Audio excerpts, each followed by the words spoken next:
This is a special podcast presentation from 700WLW.com. This is Darryl Parks On Demand.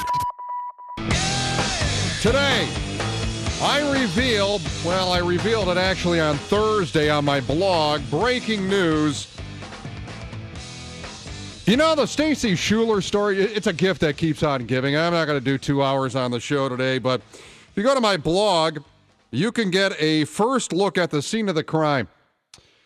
And, I wish I was a 17-year-old young man being abused in such an environment. I have pictures, numerous pictures of her bedroom. I have numerous pictures of the bathroom. You know, the one with the tub where they all lathered up and then they got in the shower. Yep. It's all on the blog, 700WLW.com. And since she's in the big house and she's a ward of the state of Ohio, she has no longer use for her house, so it's on the market for $239,900 in Springboro. It's on the blog. So my point on this is, I put it up on the blog. In fact, I got tipped off by a listener of the show on Thursday who sent me the MLS listing. And so I put it up on Thursday afternoon. And then last night, Channel 9 and also Channel 19, our partner, hey, thanks a lot, Channel 19 partner, they both ran stories on it. Like this was breaking news. Pictures of her home, pictures of the scene of the crime. And in fact, I believe it was Channel 9, they had news copies saying a story that will only be seen on Channel 9. For shame, Channel 9. Was it Carol Williams that did it? I think is kind of smoking hot. Anyway, was it Carol? Was it her? For shame. For shame. And I want to, I guess in a roundabout way, I want to thank them for reading my blog at 700WLW.com. Since I put up that story with the help of a listener, I put up that story, at least a day in advance of, actually over a day in advance of them broadcasting the story. So here we sit on a Saturday. It's the Saturday before the elections. There are numerous school levies up for election. And for your disapproval or approval, as you know, here on the big one, on this show, we have made it our life's work on the Darryl Parks Show on Saturdays to defeat school levies year in and year out. And this year we are focusing with a laser on the Lakota School District. And, of course, the cry, and one of the rules of this program is if you vote for a school levy, you're stupid. I'm going to use another school district to explain the stupidity of people that will go and vote yes.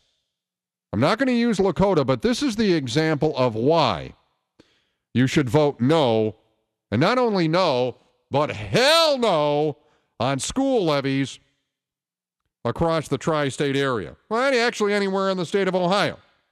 As you know, I rail against this, and I'm against this because the school levies, or I should say the funding of school districts in the state of Ohio has been ruled unconstitutional numerous times, going back decades. And I am talking back to the 1930s. Yet governor after governor runs on the platform they're going to reform school funding. State senator after state senator, they say they're going to reform school funding. State rep after state rep say they're going to reform school funding. And what has happened since the 1930s? Nothing. Truly nothing. Why? Because every one of those politicians are bought and sold by the powerful unions that control school districts. And my point in saying if you vote for a school levy, you're stupid, you have to force change. And the only way to force change is to starve the beast. Public schools whether it's in the Commonwealth of Kentucky, Indiana, Ohio, Pennsylvania, Michigan, no matter where you may be listening today, public schools are big business. And public schools and systems across America are failing our kids. It's true. Our ranking in the world as far as education is pathetic for the amount of money that is spent per pupil. And it keeps going down and down and down. Which brings me to the example of why you should vote hell no on every school levy. And don't make me next Saturday come on these airwaves and call you stupid. Because I will point it out and I will call you, I'm going to call you out. This is why. Those of us that work in the private sector and those of us that are in management have gone through budget meetings, correct? So we go through budget meetings every year from our bosses. We hear that we have to create budgets from a zero base. And by that, that's a roundabout way of saying you better account for every freaking dollar that you put in a budget proposal. And when you come before the CEO, you better have an explanation for every dollar. That's what that means. So we have one school district in our neighborhood, I should say, or in our community that considers you stupid. They consider you mega stupid. And they know how dumb you are. I'm sorry I'm putting it that way, but they know it. This is the only explanation. There can't be another explanation for their arrogance. So this past week, I picked up the morning paper, the Cincinnati Enquirer, and there right on the front page is what the Cincinnati public school system is going to do with their newfound $50 million if you approve it.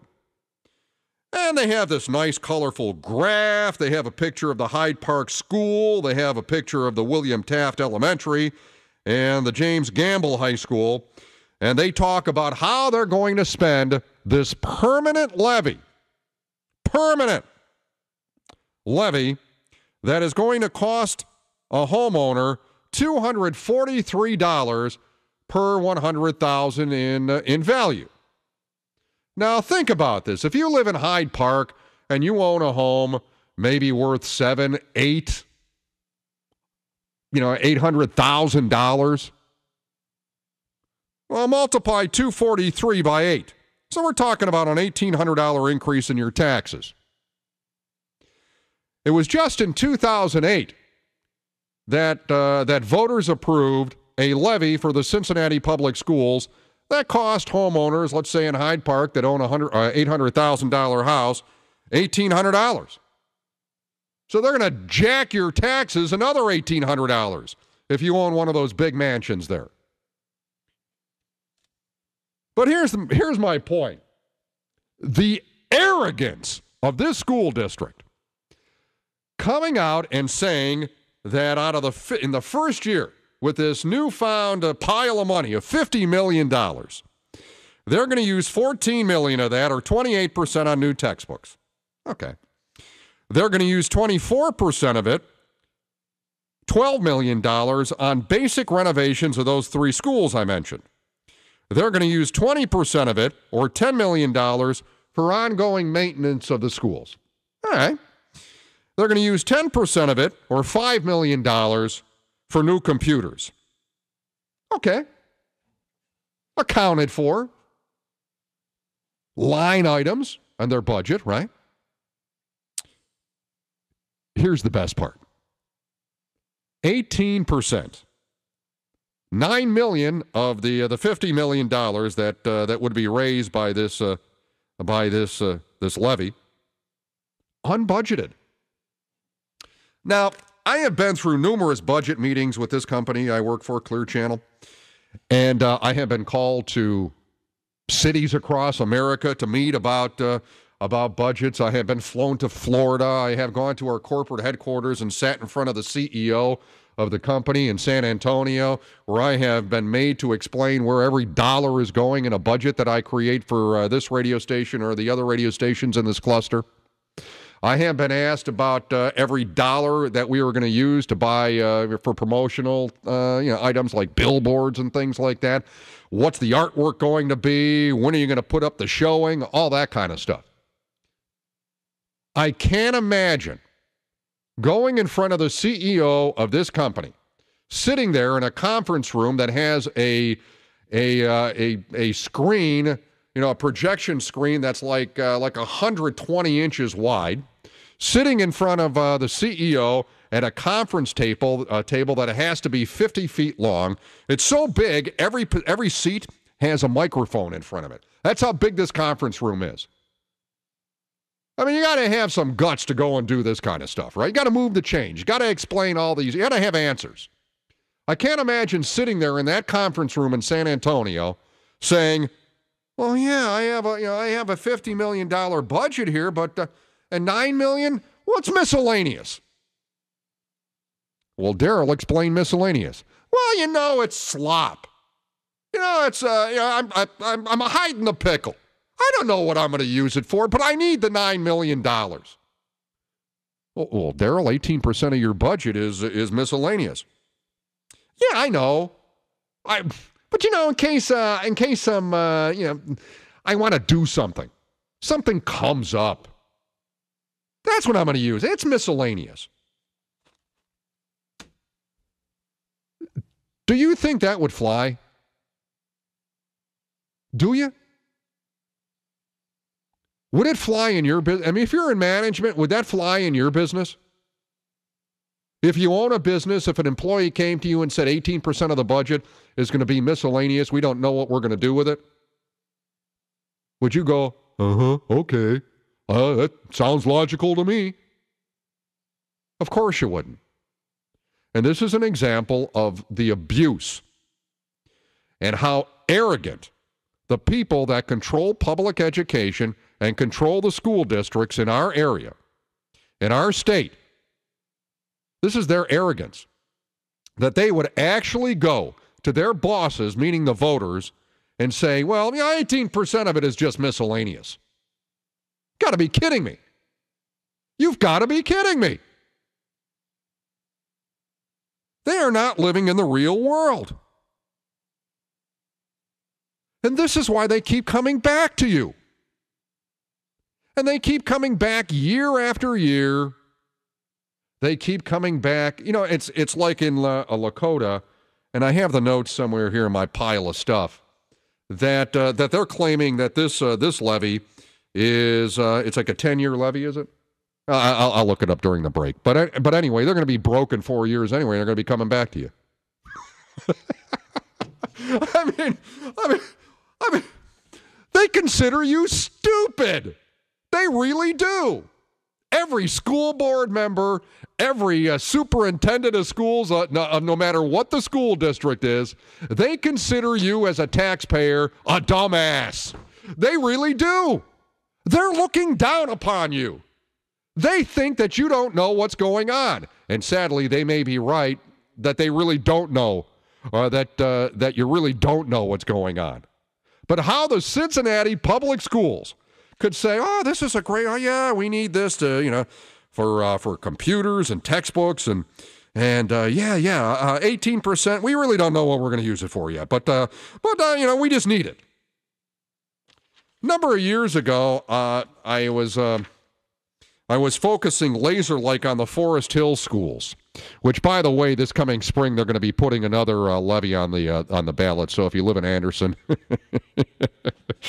stand by on that one. All right. But I was talking about, and I was giving facts and figures, and then the foolish treasurer of the school district calls up, and I ask him simple questions. All right, so the levy's going to raise, I think it was $9 million, and your budget says you're upside down by $3 million. What are you going to do with the other $6 million? And he starts stumbling and stammering. So I get to a break, and the producer of the show says in my ear, when are they going to learn? He said, Darryl, you call them up, you bait them every time. When are they going to learn that you're sitting there with the facts in front of you? Which I was. I was sitting with the budget in front of me. Incredible. Living, I mean, people that work and manage in the public sector, they don't live in the real world. They don't. It's an endless supply of money, and they keep coming back for more and more money from you, and they think you're dumb. I mean, this is an insult to anyone that lives in the Cincinnati public schools. This is truly an insult that they would allow that to be put. They don't even try to hide it. That's the funny thing. They're not even trying to bury it. You know, and the Stooge paper, of course, puts this on and it's an article kind of looks like it's written in favor of the new $50 million permanent levy for Cincinnati schools. Incredible. All right, if you vote for a school levy, you are stupid. One of the rules of the program, immutable law of this program. 513-749-7000, the number, 21 after 9. I'm Darryl Parks, 700 WL. Fox 19, partners. Hey, thanks for giving me credit on the story. The Stacy Schuler bedroom pics there, Fox 19. But I digress. Fox 19 storm tracker forecast from Steve Horsemeyer. Sunny and cool today, 57 for the high, 37. Clear tonight. Tomorrow, sunny and milder, 63, 34. And a beautiful day here today. 34, 700 WLW to Mainville. Dave, what are you up to today, Dave? Darryl, my man, keep preaching the gospel, buddy. I'm going to use the 50,000 watts to defeat more levies. Keep preaching the gospel. I sit here and listen to you, and I go, go, baby, go. You know, here's my simple take on this whole thing, on issue 2 and these school levies. And I know a lot of teachers, I know a lot of firefighters, I know a lot of cops, and they're all good, for the most part, they're good people. And they all do a good, I know some guys that are, cops that are excellent. One of my best friends is a cop, great cop, excellent cop, totally committed, okay? I get that. But here's the bottom line with me. How many people want those jobs? He had to wait in line, and he had to apply like for 4 or 5 years solid. And there were, Darryl, to be a Cincinnati PD, there were dozens, and every year there's hundreds and hundreds and hundreds of applicants for those jobs. Same with the firefighters. I got a good friend of mine as a teacher. She's a substitute teacher. Now, she's been applying for years and years and years to become a teacher. She'd be excellent. She can't get in. Dave, the waiting list is huge. Dave, you know what's really interesting on this whole issue 2 thing? What you hear are the policemen and the firefighters unions, them leading the fight. You don't hear anything from the teachers, and to that extent, did you hear the commercial that aired during the news? I'm going to play a little bit of this. I can't even listen to that. Code 5, repeat, code 5. I'm Police Officer Kathy Harrell from Cincinnati. Here are 3 things you can do to keep your family safe from crime. First, buy a good deadbolt lock for your front door. Second, ask your neighbors to watch your home while you're away. And third, vote no on issue 2, so officers like me can fight to keep more police on duty to keep you safe. That's enough. Darryl, that is the biggest joke. Buy a deadbolt, have your neighbors watch your house, and vote against issue 2. You ask any of these people, what's your solution? You ask the teachers. You ask the firefighters. You ask the cops. What's your answer? You guys have your look. You give me a solution. Give me an answer to your problem. They have none. Of course not. They have none. It's about salaries and benefits. It's more about, you know what it is, Dave? Clear. It's more about bennies. It's more about the bennies because the bennies are unrealistic. It's totally unrealistic. Sure. I mean, and I'm so glad. It was about a year ago you pointed this out. It was that BuckeyeInstitute.org. Mm-hmm. I tell you what, if anybody's on the fence right now about issue 2, go to BuckeyeInstitute.org, BuckeyeInstitute.org, and you can see the salaries of everybody in the state. Yeah, over a career, it shows the private versus public, and the public employee will make about $1 million more over their career life. than a private that's in the private sector. I only wish that I had half of the pension that they do. Yep. And then when you look at the teachers, they come and they gripe about it's so tough. Yeah, they got a lot of ridiculous rules. The federal government's choked them to death. They can't do their job. I get that. I sympathize. But the bottom line, if they don't like it, why don't you go do something else? Dave, a very sage point. Have a great weekend, my friend. It's news time. 700WLW.com. Go to my blog. Get a look at the crime scene, Stacy Schuler's bedroom, where she abused those 17-year-old boys.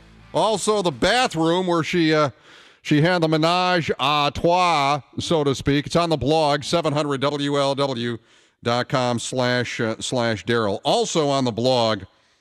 And when I started thinking about this earlier this week, I thought, man, I was raised Catholic. Man, I'm lusting. I'm lying to myself. I'm coveting, and it's not a good thing. Last night, Victoria and Joel Osteen were at the U.S. Bank Arena. They're the co-pastors of the largest church in America. I guess, what do they have, like 40,000 people show up to their church each weekend in Texas?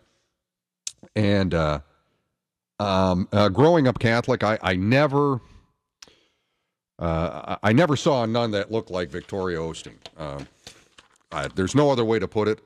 Smoking hot. All right. Her picture's on my blog, 700WLW.com, and search Darryl. 25 in front of 10. Rich, how are you, buddy? Hey, I'm tired. Tired of putting facts out here in Lakota, and we can't wait till the election. Well, first of all, Rich, it is I'm calling today that from now until Tuesday, everyone drive with their lights on when driving through Lakota, when driving up 75 or down past the school there, in the shadow of the sacred tower of 700 WLW. Yep, absolutely. All right, so did I have this right? It's a 10-year levy. Yeah. And they're going to be broke like in 3 or 4 years. Yeah, they're back in the same fix. But yeah, it's really ridiculous. They keep touting that the teachers union took a wage freeze, which gives them that little window to about 2014, 2015, and then it's right back at it. When the step increases kick back in, they're in trouble, and they're going to be asking for more money, and it's going to be infinite. It just goes on forever, as long as you have a house. Well, Rich, as I pointed out with the Cincinnati public schools, and that is right here in that on that front page article of this past week in the Cincinnati Enquirer, this is why every one of these levies should be voted down and not approved. And here's another thing. Let's see here. This is the Cincinnati Public. It's issue 32. And first new levy since 2008. 9 active levies, 7 are permanent, and 2 others are going to expire in 2013 and 2015. So that means with issue 32, if that passes and people are stupid in this school district, they're going to be coming back for more money in 2013. Well, yeah, that's the MO of all these levies. They keep coming back. They keep going up. They never do like what you said. I thought what you said at the beginning of the hour when you talked about the boardroom. I've been through meetings just like what you described. In fact, we do it daily, and I can't imagine the way that they handle their money. The more you look at it, the sicker it is. And it don't matter if it's Cincinnati Public, it's West Claremont, it's Lebanon, Fairfield, Mount Healthy, Lakota. They're insane. Rich, every year, if you're in business, in private business, you have the rules of the budget. And what is rule number 1? Zero base it. Right? And that is account for every dollar and start from scratch and just don't start putting in things that that you wish for or you hope for or what have you. It's all about zero basing it, and actually that's a good exercise. Yeah. For doing a budget. But I can't imagine sitting in front of my boss saying, well, yeah, I'm 18%. It's miscellaneous.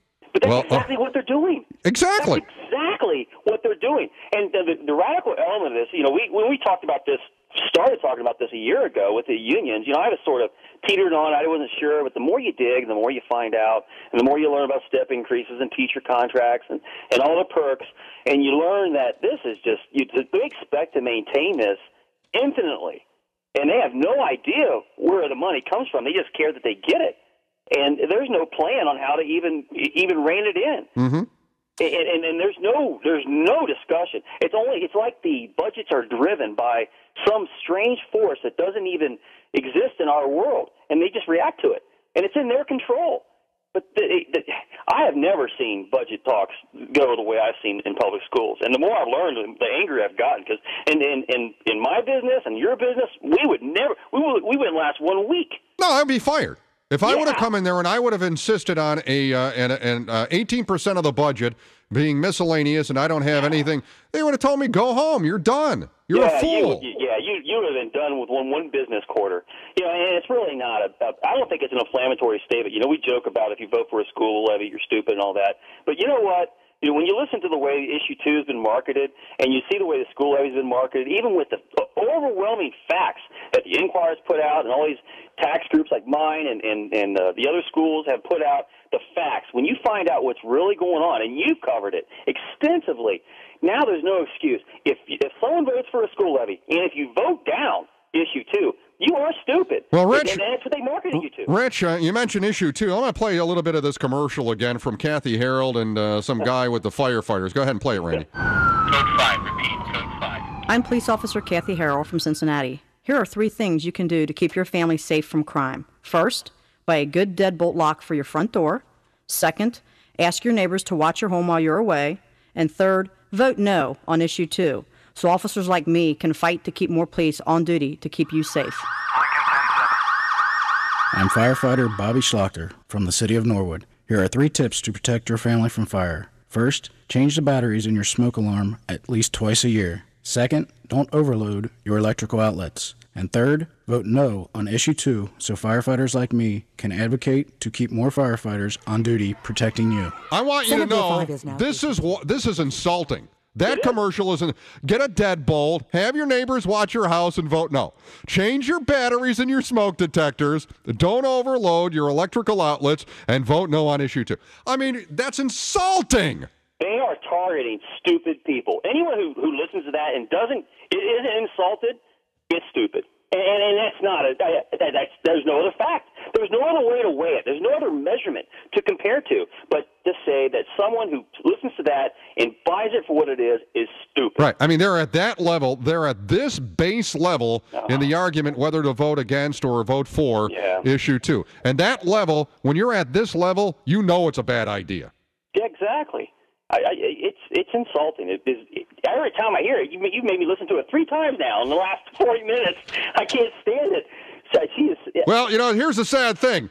They have purchased ads on this radio program over and over and over again, and I hope they don't think the listeners of this program are stupid. Well, they apparently do, because otherwise they wouldn't be targeting that. And apparently there are some people who are stupid. All right, Rich, drive with your lights on this weekend. Drive with your lights on to say, I'm voting hell no for the Lakota levy as we focus with laser-like precision to defeat that levy come Tuesday. 18 in front of 10. I'm Darryl Parks on the big one, 700 WL. UC football back in action today. They take on Pittsburgh. Coverage starts at 6:33 tonight with the pregame show kickoff with Dan Horde and Jim Kelly at 7 o'clock from Pittsburgh. Ohio State takes on Indiana today at Ohio Stadium, noon kickoff. And tomorrow, the Bengals back in action, taking on Tennessee. That's a 4:05 kickoff tomorrow with Dan Horde and Dave Lapham. Our coverage starts at 9:06 tomorrow morning with Sunday Morning Sports Talk and Ken Brew, and now you are up to date. So the rules, remember, for safety, deadbolt, buy some deadbolts, have your neighbors watch your house, and vote no on Issue 2. Also, change the batteries in your smoke detector. Don't overload the electrical outlets, and vote no on Issue 2. And Denny writes to D. Parks at 700WLW.com. He says, and don't forget number 4, move out of Cincinnati. There you go. A little pithy. Pithy from Denny today. Westchester we go. Here's Jeff, 700 WLW. Lord Darryl, you have just sparked something that's near and dear to my heart. Plus, also vote no on that. That way, that gives them the reason to go on strike, and you have no protection, much less a few being laid off. All right. Okay, up here in Westchester. Okay. I've been here since. So you're voting no on Issue 2. No, I'm voting yes on it. So you're voting yes on it. I got you. All right. Yes. because if you remember Reagan, he says, okay, go ahead on strike, air traffic controllers. Replaced them. Mm-hmm. You put the nation's whole safety in jeopardy to go on strike for more money, and it's the same thing firemen and policemen do when they go on strike. But the Lakota issue, I've been up here since this was literally all farmland, agricultural base, not residential, not light industrial, not small business.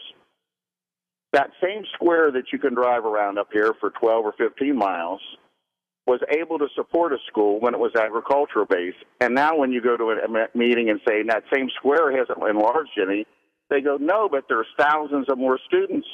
Yes, Mr. Board, but there's also thousands of more homes. You shouldn't have to increase the percentage because there are thousands and thousands of more homes to draw that tax from instead of a cornfield. And it's been disproportionately spent over the last 6 or 8 years. That's why they're in trouble. Their revenue has just increased.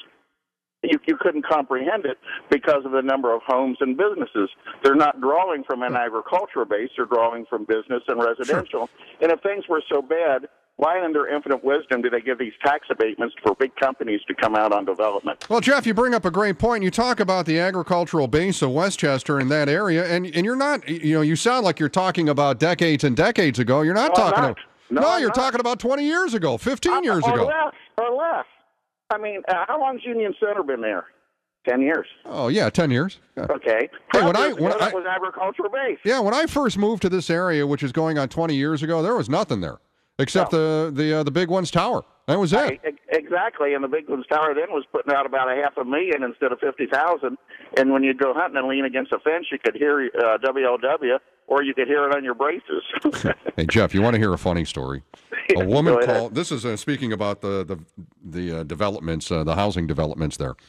This woman a number of years ago calls me, and she says, I just moved into this house, and I pick up WLW on my toaster. It interferes with my phone. It interferes with my TV. And I said to her, whereabouts do you live? And she says, well, I am looking out my kitchen window right now at the tower. And I said, ma'am, I'm not trying to be funny. I said, but what was the clue?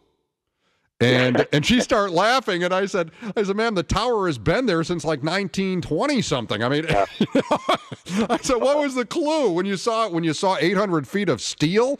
Well, right there. They used to act like they were broadcasting up there when I was a kid, and they called it Everybody's Farm and give the farm report in the morning. Mm-hmm. And literally anything that was metal, mesh, teeth braces, you could hear that rascal. But then I think they were boosting it up to 500,000 watts when they were calling it the nation station, not 50,000. Well, the last time the station broadcast with 50,000 watts was late 19th, or 500,000 was late 1930s. Right. So it's been a long time. Hey, Jeff, vote hell no, buddy.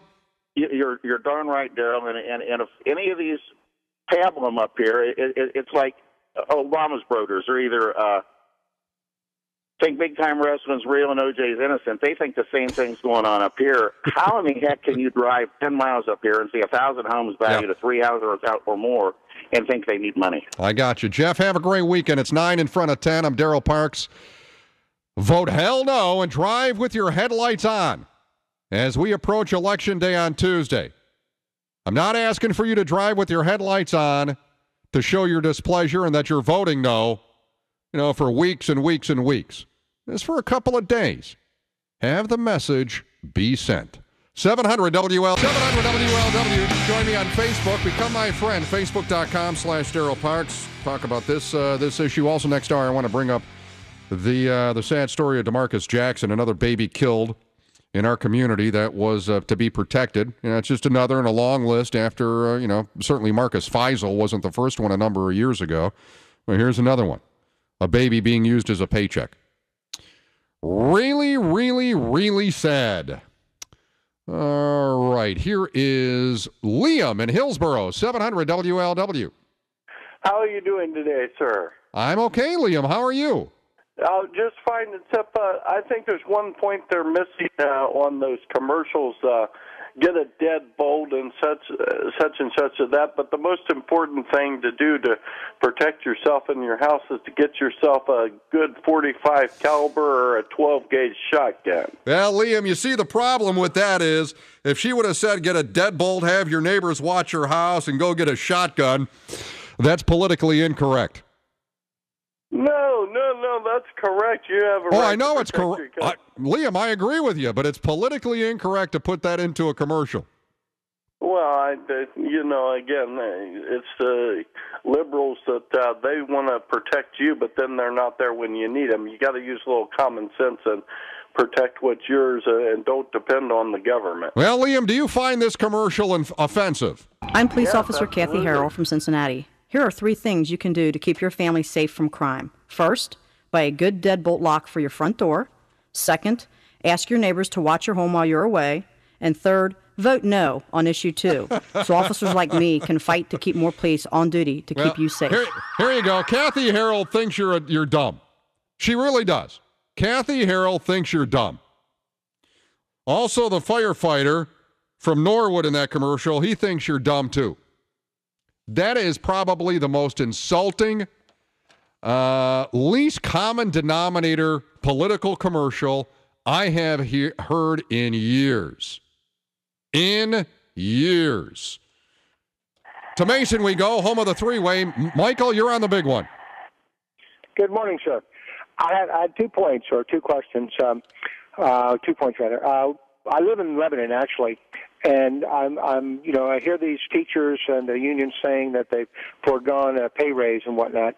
Superintendent Norris has had a pay raise over the last 2 years, but more surprisingly, his pension has increased 20% in the last 2 years, okay? So I'm not sure where all these givebacks are by the city schools, okay? There are no givebacks. There are no givebacks. It's like when they talk about step increases, like that's not a raise. Right. What are you talking about? Right. My other point, though, is this Occupy Cincinnati and Occupy Wall Street, they're complaining about how greedy they are, how Wall Street is, okay? Well, I should be a 93%er. Aren't there 7% of aren't there 7% employees, government, city and local, public employees? Aren't there 7% of the workforce? What, government employees? Yeah, I mean, city and state and local, the issue. What, 7%? No, it's a heck, I don't know what the number is, but it's more than 7%. Well, I thought it was like 7%.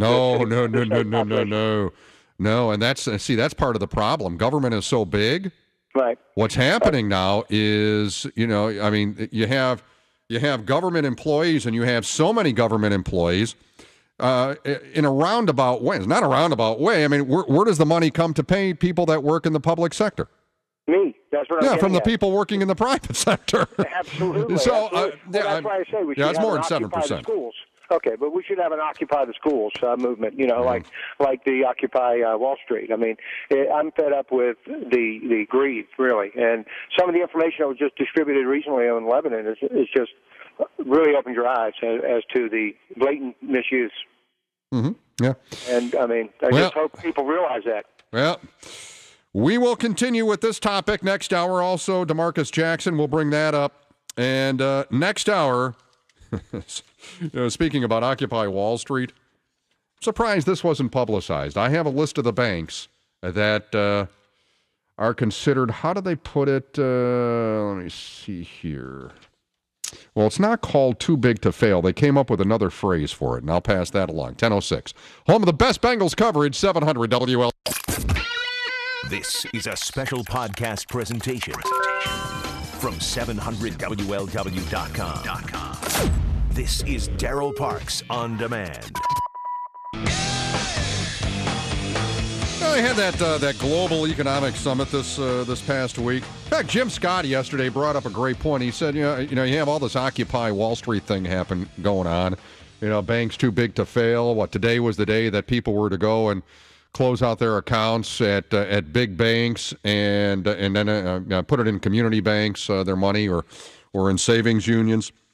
And his point was that this meeting was held in a very, very exclusive area where only the uber rich can go on vacation, and it basically sent a bad message. I thought that was a very pithy point from Jim yesterday.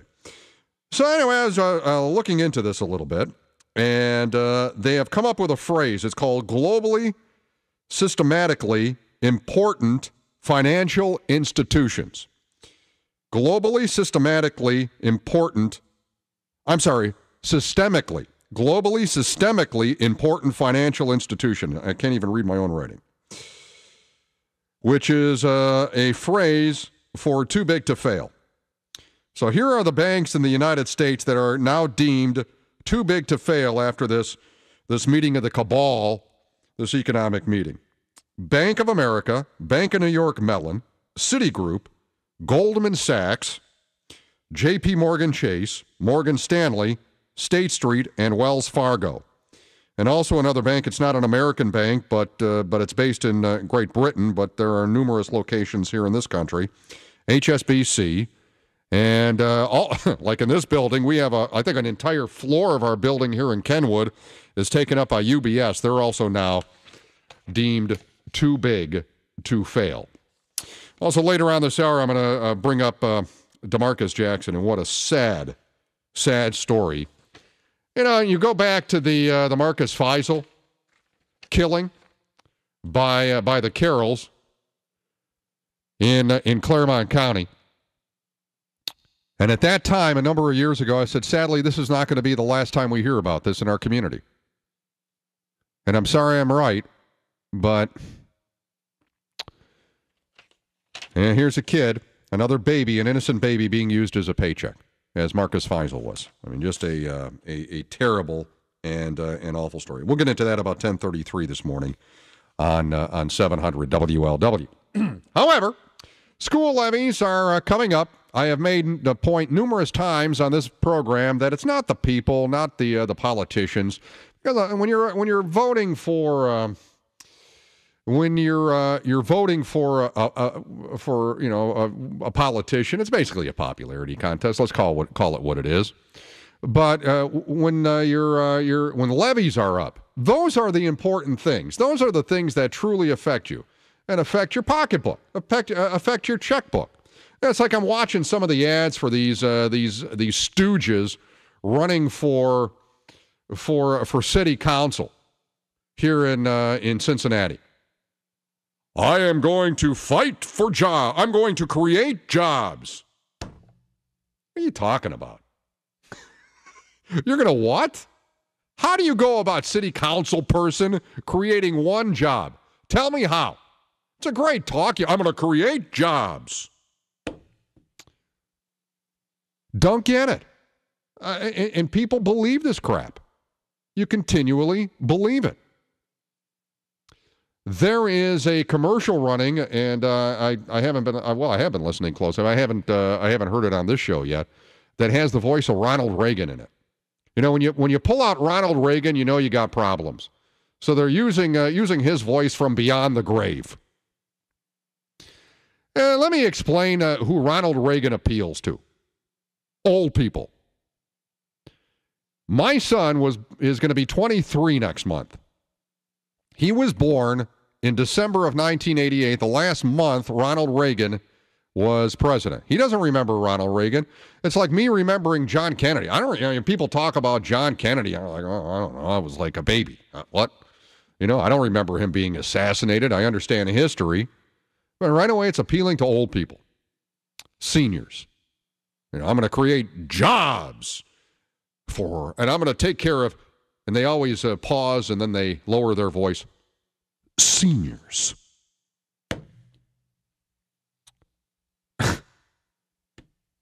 It's pablum. They have no plan. There's one guy running, he's like, go to my website for my plan. So I went to his website. There's no plan. I'm going to create jobs. How? How? What, are you going to expand government? You're going to hire a few more police officers, hire a couple of more people in the front office there at City Hall? Well, how are you going to do it? It's just the continuing hollow ring. And another thing, not to pick on anyone here specifically, but and I love Gary Burbank. And I love the Earl Pitts character. But where does what's her name, Quinn live in? How does she think that having Earl Pitts endorse her, a fake character, makes any sense? I love Gary. I mean, I hold him as a dear friend. I mean, but it's like Earl Pitt. I mean, come on. I mean, the old joke here. There was a salesperson here years ago that went up to Gary and wanted Earl to endorse a spot. And the salesperson went up to Gary and said, "Excuse me, Gary, do you know when Earl's going to be in today?" That is a true story from behind the curtain at the big one. Yeah, excuse me, Gary. What time does Earl Pitts come in? Wow. Well, we have the school levies. Drive with your lights on. That's our cause. That's to show that you're going to vote not only no, but hell no on these dumb levies because they think you're stupid. And the example of it is from the front page of the Inquirer this past week where the Cincinnati public schools have a levy, a permanent levy that's going to cost homeowners about $250 per hundo in value on their house. And 18% of the money, miscellaneous. We're not going to commit on how we're going to spend that.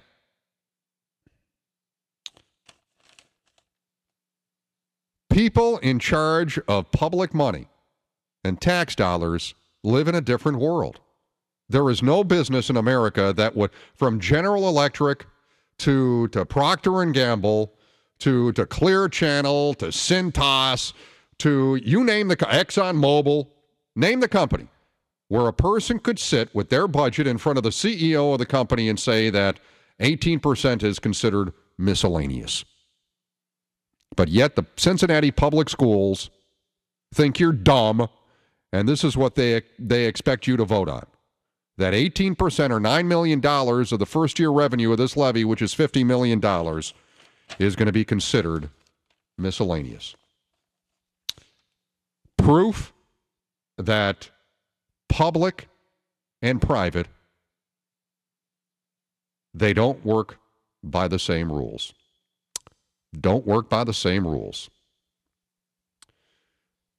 513-749-7000 tomorrow, and Darryl, 700 WLW. Hey, Darryl. Yeah, Darryl, I was calling about your previous caller there that called and said, because I looked into this myself, a lot of areas were farm communities, and now they've got a lot of homes in there, and they automatically think that means more money to the school, and it doesn't.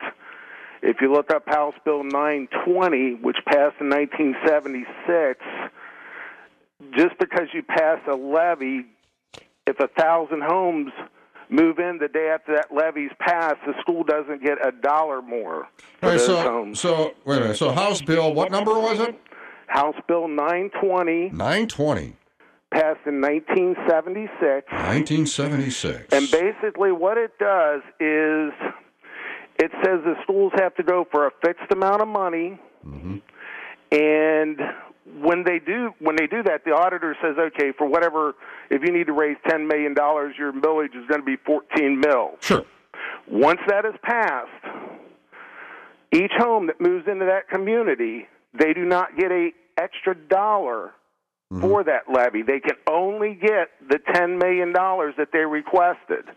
So what happens is the school districts like Little Miami, which is the one I'm in, that have had so much growth, sure, they don't get any additional money for these new homes. And that's the problem I think you'll see in Lakota, too. Well, let me ask you a yes or no question, Darryl. All right? House Bill 920 from 1976. Was that proven unconstitutional? No, it's in effect right now. Well, so what? So what? Don't you see it? But the problem is the way schools are funded in Ohio has been proven unconstitutional numerous times, including House Bill 920 from 1976. To my point. 17 past 10, 700 WLW. Fox 19 Storm Tracker forecast from Steve Horsemeyer. Sunny and cool today, a high of 57. Tonight, clear and cold, down to 37. Sunny and milder for tomorrow with a high of 63. Normal high for this year, this time of the year is about 58 degrees. 39 and sunny, 700 WLW. We have, it's fall back weekend, so we're going to have to change our clocks at 2 o'clock this morning. And there's also another big thing happening this weekend. You know what this is? It's the first Yuengling weekend in Cincinnati. Mm-hmm. Yuengling is now available on Draught, and remember the rule of the program, we reward good behavior. I had one last night. Very tasty. I've had Yuengling before, but I was like, wow, I'm in Cincinnati, and I'm drinking a Yuengling Draught. Frank writes from Anderson Township to D. Parks at 700WLW.com. He says, Darryl, isn't it ironic that we, the working taxpayers of the Buckeye State, are providing the payroll, health care, pension, etc. for the public unions in the state of Ohio? I wonder if our tax dollars are funding the yard signs, TV, and radio spots. Yes. Yes, they are, indirectly. Dale writes to D. Parks at 700WLW.com. He said, Dear Park, he said, I'm really upset at you and Kasich and others expounding to such lengths about the high wages and benefits of teachers.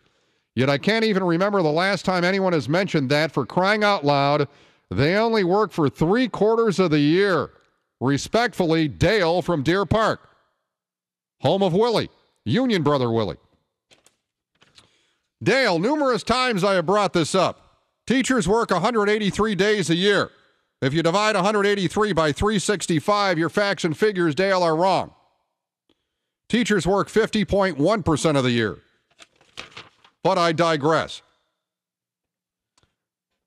513-749-7000, 1-800-THE-BIG-1, pound 700 on AT&T. Should a line become available, because we have like 1 billion lines on hold right now. People are all urinated off.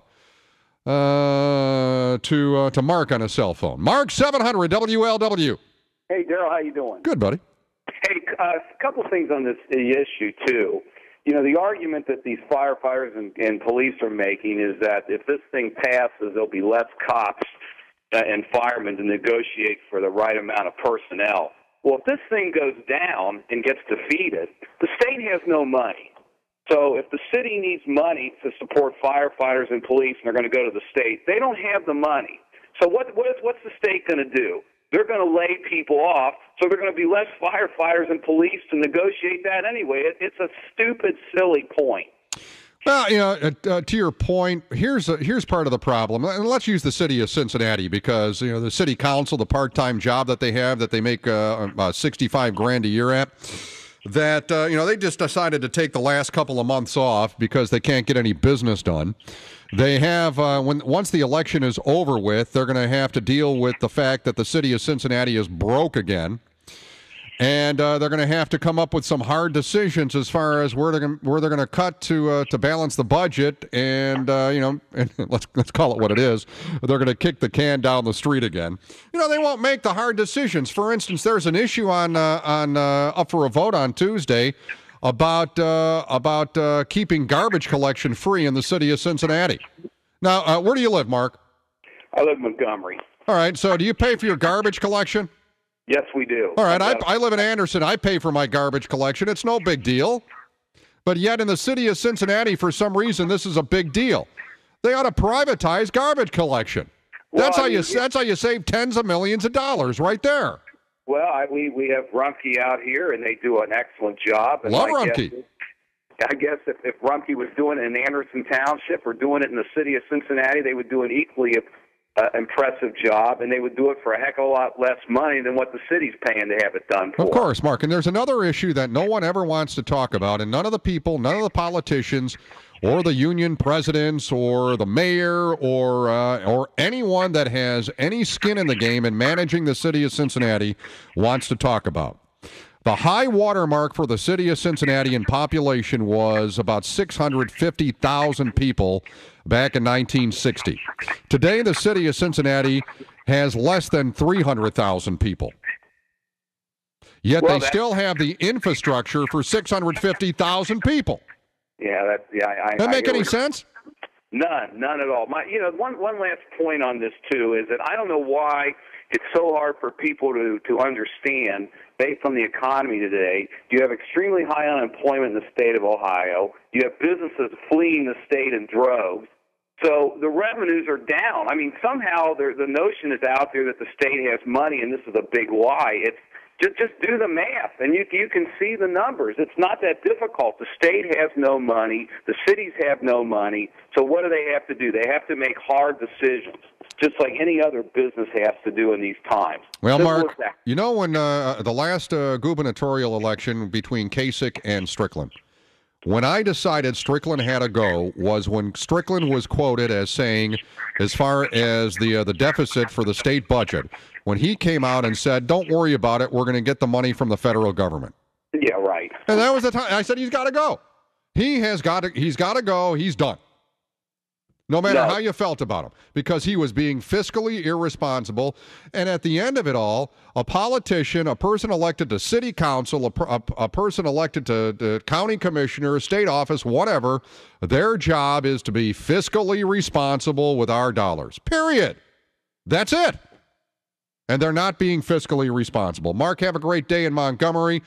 Let's go to Roger, who's in Westchester, 700 WLW. Hey, good morning, Darryl. Hey, Roger. Hey, I would love to be able to sit down with you and buy a Yingling and talk to you. There's all kinds of things I could talk to you about. Speaking of beer, I got a funny quick beer story. I was down in Cancun about a month ago at an all-inclusive resort, and all they had was the Secchi's beer, except they didn't have one premium import, which you could get, and that was Coors Light. That was like a special beer down there. But Coors Light? Coors Light. Yeah. Anyway. That was premium? Yes. I mean, it wasn't even Coors. You know, here's the funny thing about Coors Light. Coors was originally a light beer, like regular Coors. And then they came out with Coors Light, which was even lighter than the regular Coors, which was light beer. Well, I like Coors Light. It's like drinking that Budweiser, was it Budweiser 55? Yeah. And just drink Kool-Aid. I mean, Hey, 2 points real quick. Sure. You know, these people saying, vote no for issue 2 because it's all about safety. If it's really about safety, you want to vote yes, because wasn't it a few years ago that they had some brownouts at some firehouses, and there was a fire in Clifton or somewhere, and the fire truck, it took them longer than it should to get there. It was because the firehouse that was close to the fire was closed down because they didn't have the money to keep it running. So to me, if it's about safety, you want to vote yes on issue 2. And my second point, and I'm going to hang up. Been listening to the Union Brother Willie all week. Keeps talking about how the poor state workers they don't get Social Security, and they don't have to pay into it either. And I'm like, hell, sign me up for that. I would love that. Let me keep my. If I could not pay Social Security and have to sign something and say I won't get it, I'll sign it right now if I can keep my own money. Roger, give me the pen after you're done signing. All right, thanks, sir. All right, take care. Brandy is standing by with the news. 29 after 10, 700 WL.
700 WLW.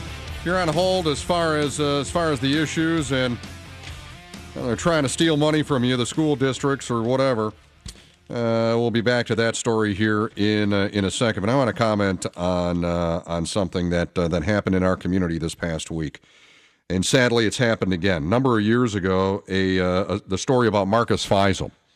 And Marcus Feisel being used as a paycheck for the Carroll family, Liz and David Carroll of Claremont County. And you know that story where they decided to go to a family picnic and tied him up in a blanket, duct tape, threw him in a closet. The child, the foster child, passed away and perished, and they happened to do it on the most hot day of the year. It happened in August. And then when the community found out what happened, a lot of people were in shock, including me. I took it somewhat personal. The original lie began at Juliff's Park in Anderson, not too far from my neighborhood.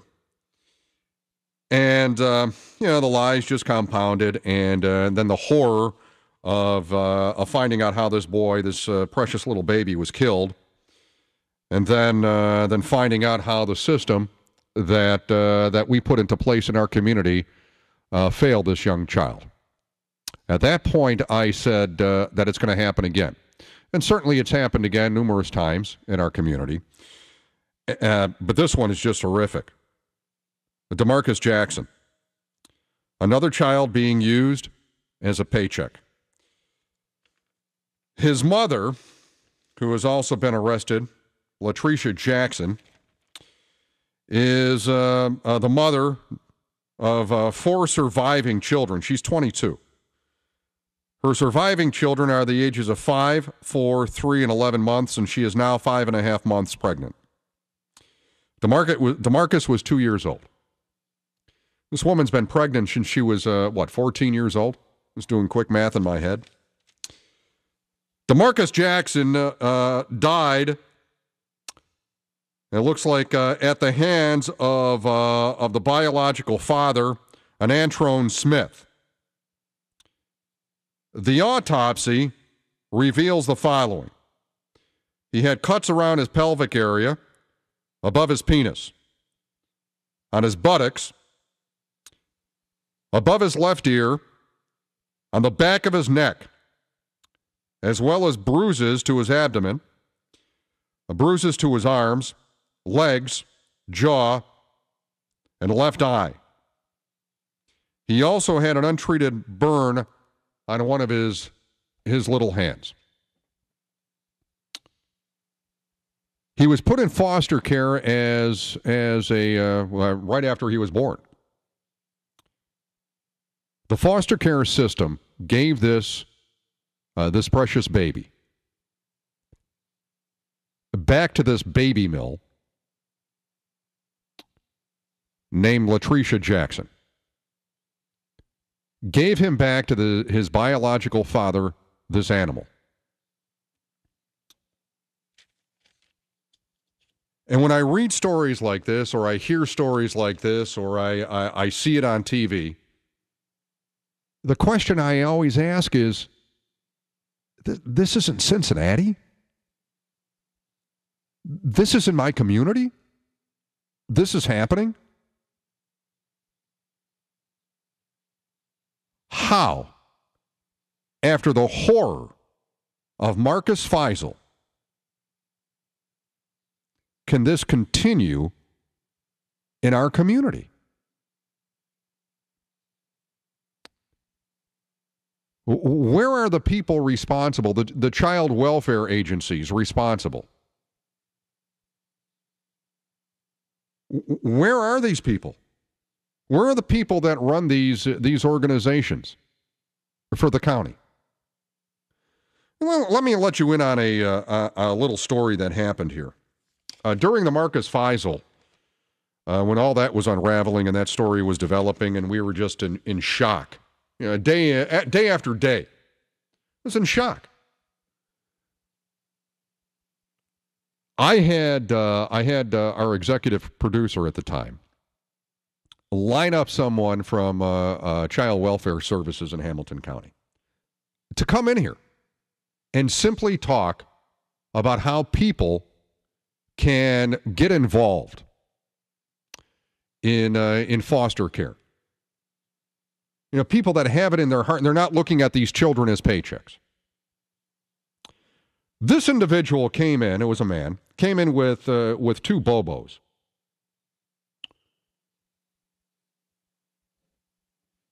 Every question I asked him, one of the other individuals with him wrote the answer down on a Post-it note and slid it to him.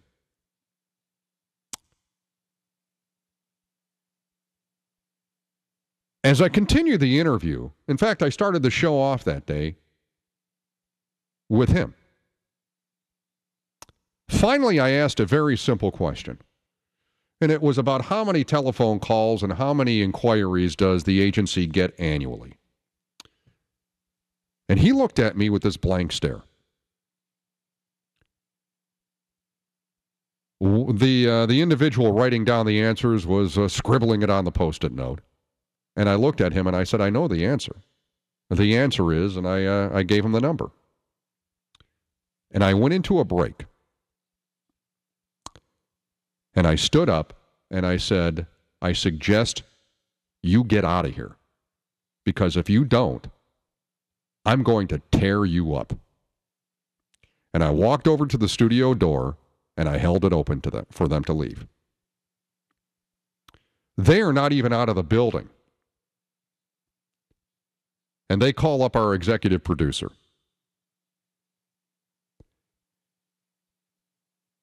To complain how they were treated rudely by me. But to me, it was a snapshot of bureaucracy. It was a snapshot of what is in charge. It is a snapshot of why these children continue to be killed in our neighborhoods, in our community. These individuals were collecting a paycheck. These individuals were supposed to be people of responsibility.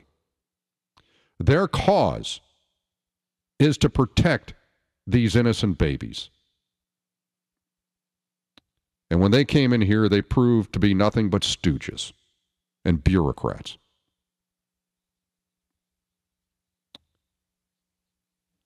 And that's why little babies like DeMarcus Jackson continue to be killed in our neighborhoods. I'm Darryl Parks, 700 WLW. 700 WLW Sports. Got UC football tonight as they take on Pitt. Our coverage starts 6:33 with the pregame show. Dan Horde and Jim Kelly with the kickoff at 7 o'clock. Ohio State taking on Indiana today at noon at the Shoe. We have, the big game, I guess, national championship game between LSU and Alabama tonight. That's an 8 o'clock kickoff. And tomorrow, the Bengals back in action, taking on Tennessee. 4:05 is the kickoff for that game. Our coverage starts at 9:06 tomorrow morning. Ken Brew has it here on the home of the best Bengals coverage, 700 WLW. You know, one other thought about this whole DeMarcus Jackson death. Cincinnati, and this kind of ties into it, Cincinnati ranks third in child poverty behind Detroit and Cleveland in the country. And the article from Mark Chanute in the Enquirer talks about a family. Patty Balamo makes about $13,500 a year as a food helper at a school in the Cincinnati Public School. She and her disabled husband, a former contractor, share their home near the school with their 3 adult children, daughter-in-law, and 5 grandchildren. And if you continue to read the article, her one daughter finished high school. 2 of her sons didn't finish high school. And one of the sons is having children. Now, I know accidents happen, but where is the common sense in just continuing to have kids? Where's the common sense with that?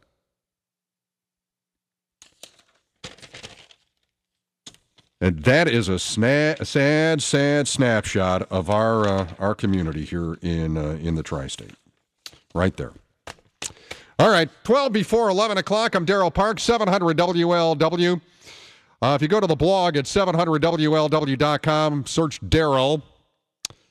The biggest story of 2011, Stacy Schuler. We have pictures. I broke the story on Thursday on my blog. Pictures of Stacy Schuler's bedroom. Her house is on the market in Springboro, to be coined by an emailer now as Swingboro. But Springboro, it's on the market for about $240,000. We have pictures of where the acts took place. Not a bad place to abuse a 17-year-old young man. It's on the blog, 700WLW.com. Search the word Darryl. Yes. All right, Kathy has been on hold for since I believe it was 2005. Kathy in Blue Ash, 700 WLW. Thank you, Darryl, for taking my call, and I really am on the same board with you as far as schools and levies and all that. I'm in Blue Ash. While we are not having a levy, we have a school board that is not running fiscally conservative. And a friend of mine emailed me a very telling article that appeared in the Milford Community Press a week ago Wednesday, saying that Sycamore had hired a DER development to take down 2 play sets worth $30,000 each and store them because they're building a new school. And then they asked the same company to demolish one of the play sets. Rowe, who was the project manager, could not bear to do that because the set was in such good condition. He went to the city of Milford and asked them if they could use it. And the city of Milford is now going to be installing, at the taxpayer dollars, a brand new play set in Garfield Park. What do you think of that? Kathy, I'm not following you. All right, so wait a minute. The play set was in Blue Ash. It was at the Mapledale School, 2 of them. And they are building a brand new school. So those play sets were in the way. Okay, so they took down the play set for how much money? I don't know what it cost to take them down, but they were going to store them. The DER development was hired to store the play sets. Got it. Then they sent a letter to DER and said to demolish one of the play sets. They didn't want it. Mm-hmm. Now, I am kind of sickened by that. First off, they should have went to either the city of Montgomery or the city of Blue Ash and said, we have a play set that the taxpayers paid for. You know, can you use it in any area? Well, or is Milford donate it to a needy school in the city? Is Milford paying Blue Ash? No, they're not. So they're getting a free play set. Yes, and my friend said thank you very much for our new play set that is going to be installed this week. And this same school board will be coming back asking for more levies because they want to put newer and better, et cetera, et cetera. Well, Kathy, where's the common sense? Hey, Milford, you want the play set? They were delighted. And the play set, what'd you say, cost $30,000?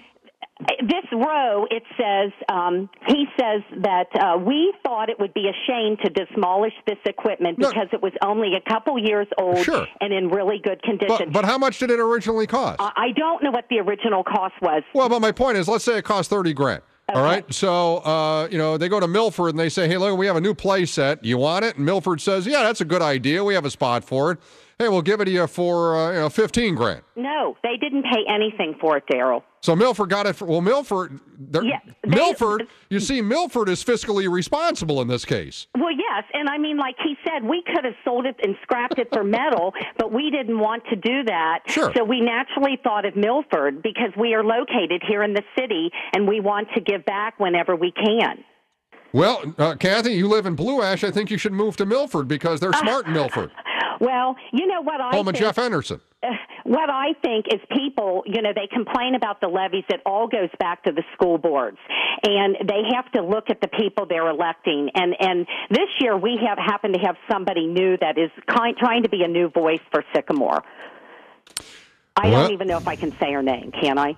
Oh, sure. Go ahead. It's Colleen Greisinger. Okay. And if any of the Sycamore people want to learn about how their money is used, there's a very good, it's not her website, it's sycamoretaxpayer.com. It is telling what is on that website. Does she believe in the rule of this program? If you vote for a school levy, you're stupid. She is running on a fiscal conservative ticket, and she is going to run with common sense. All right. Well, I want Colleen to yell as loud as she can. If you vote for a school levy, you're stupid. Exactly. All right. Kathy, have a great day. Thank you. See ya. 7 in front of 11, 700 WL. Dan Carroll up at 12:06 today. He'll continue the conversation on the big one, including talking about some of these issues that we've been talking about, whether it be issue 2 or the school levies. And really, between now and Tuesday, make sure you drive with your lights on to show you're voting not only no, but hell no on these school levies. Don't make me come on these airwaves next Saturday and call you stupid. The immutable law of the Saturday midday program is if you vote for a school levy, you're stupid. Don't make me do it. Don't. And if you have any doubt, and if you're wavering on issue 2, I want you to remember the fateful words, heartfelt, passionate words of Kathy Harrell. I'm Police Officer Kathy Harrell from Cincinnati. Here are 3 things you can do to keep your family safe from crime. First, buy a good deadbolt lock for your front door. Second, ask your neighbors to watch your home while you're away. And third, vote no on issue 2, so officers like me can fight to keep more police on duty to keep you safe. That is why you vote yes on issue 2, right there. You vote yes on issue 2 because Kathy Harrell thinks you're stupid. She thinks you're a dumbass. That spot is appealing to the lowest common denominator. Buy a deadbolt. Have your neighbors watch your home. And vote no. That's insulting. Kathy, you're better than that. It's insulting. Dan Carroll at 12:06. UC football on the way tonight at 6:33. This is the home of the best Bengals coverage, 700 WL.